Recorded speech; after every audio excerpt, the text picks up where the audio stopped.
In the heart of feudal Japan, beneath the shadow of the great mountains, there lived a young samurai named Yuki. Yuki was not a man of average mind. He was a visionary. He spent his days in the village tea houses, speaking with grand eloquence about his future. He spoke of mastering the 5 rings of combat, of inventing strategies that would change the face of warfare, and of earning a name that would be etched into the stone of history forever. He surrounded himself with scrolls of ancient battles, reading until his eyes grew heavy, imagining himself as the hero of every story. Yuki truly believed that his burning ambition was his greatest asset. He felt that because his desire was so strong, greatness was an inevitable destination. However, a silent rot was festering beneath his grand plans. Whenever the morning bell rang for training at the dojo, Yuki's mind became an expert at negotiation. If it rained, he told himself the dampness would rust his blade. If it was sunny, he claimed the heat would sap his focus. If he felt a slight ache, he argued that rest was a strategic necessity for long-term health. Years trickled away like water through fingers. Yuki's dreams grew into a sprawling empire in his mind, but in the physical world, his hands remained soft. The younger warriors, boys who said very little but bled every day on the training floor, soon surpassed him. Yuki eventually realized a soul-crushing truth. His dreams had not been a ladder to the heavens. They had been a weight that dragged him into the mud. His ambition without action had left him a ghost of the man he could have been, frustrated, unprepared, and drowning in the poison of regret. Yuki's story is the story of modern humanity. We live in an era of identity dreamers. We create a gap between who we are and what we desire. When you speak about your plans, your brain undergoes a strange phenomenon. Neurobiologists have found that when you share your grand goals, your brain releases dopamine as if you have already achieved them. Your mind rewards the announcement of the goal, tricking you into a false sense of accomplishment. This is the identity gap. Yuki found more comfort in the dopamine hit of the imaginary future than in the painful, quiet discomfort of the present practice. We often tell ourselves that preparation is progress. We buy the books, we watch the tutorials, we organize the desk, and we wait for that magical spark called motivation. But waiting for motivation before you begin is like a sailor waiting for the entire ocean to be still before he leaves the harbor. You will wait until your ship rots at the dock. Motivation is a fickle emotion. It is a fair weather friend. If you hand the keys of your future to your emotions, you are at the mercy of the wind. The wisdom of Miyamoto Musashi. Centuries ago, the legendary swordsman Miyamoto Musashi grasped a truth that Yuki ignored. Musashi did not believe in moments of inspiration.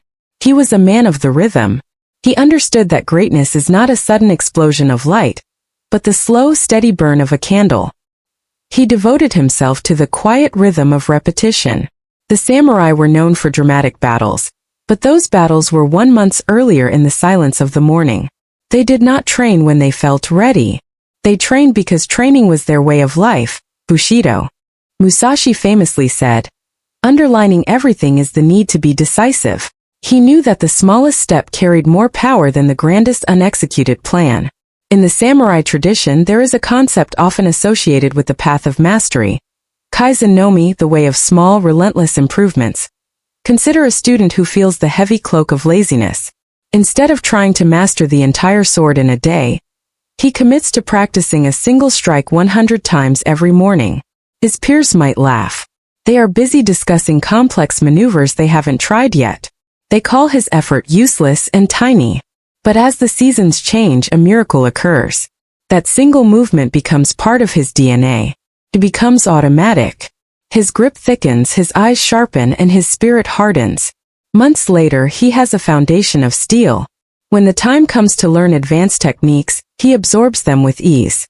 Meanwhile, his friends, the ones who were waiting for the perfect moment or the big inspiration, are still standing at the starting line, confused as to why they haven't moved. The lesson is clear and unforgiving. Preparation without practice is simply disguised procrastination. Talking without doing creates a hallucination of progress while you remain exactly where you are. Our obsession with motivation stems from fear. We fear the friction. We fear the initial discomfort of starting when we are tired.